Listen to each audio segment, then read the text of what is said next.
Chinese New Year is not Lunar New Year. Let me explain in a simple and factual way with two reasons. The first one is the science bit.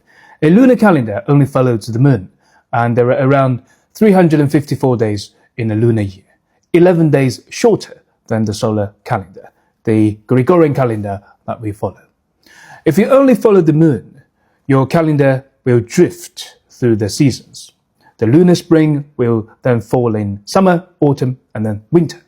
So you could be celebrating the Lunar New Year in June, for example. But that never is the case with Chinese New Year. Chinese New Year is called Spring Festival, and it always falls in late January and February. Spring Festival stays in spring. Why? Because here in China, we don't use a pure lunar calendar. We use a lunisolar calendar. It's a combination of both. The moon sets the months, the sun governs the seasons. I don't want to go too technical. I'm not an expert on it, and I don't want to bore you with the details. The key point is Chinese New Year does not only use the lunar calendar, so to call Chinese New Year Lunar New Year is simply a mistake. Remember, you could be celebrating Lunar New Year in June.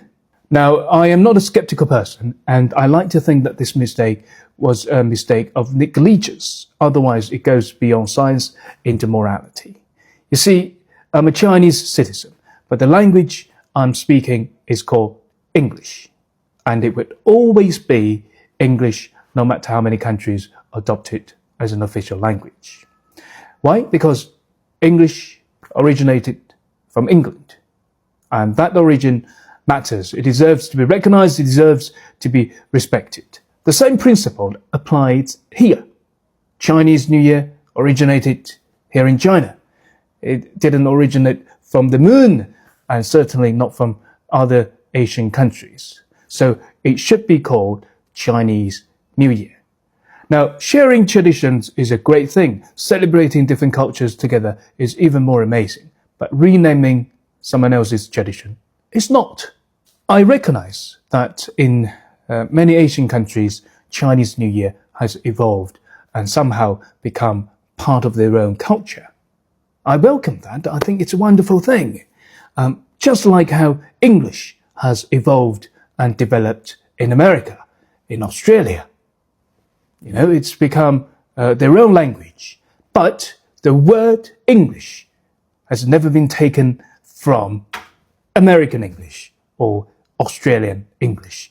It never stops being called English because it's the root. And Chinese New Year has Chinese roots. And if you call it Lunar New Year, you've removed its roots and you've removed its origin. You've also removed the recognition that it deserves. So, to call Chinese New Year Lunar New Year is not only a scientific mistake, but also a form of cultural erasure. It's not cultural inclusion. It's cultural erasure. And no culture deserves that. Anyway, happy Chinese New Year.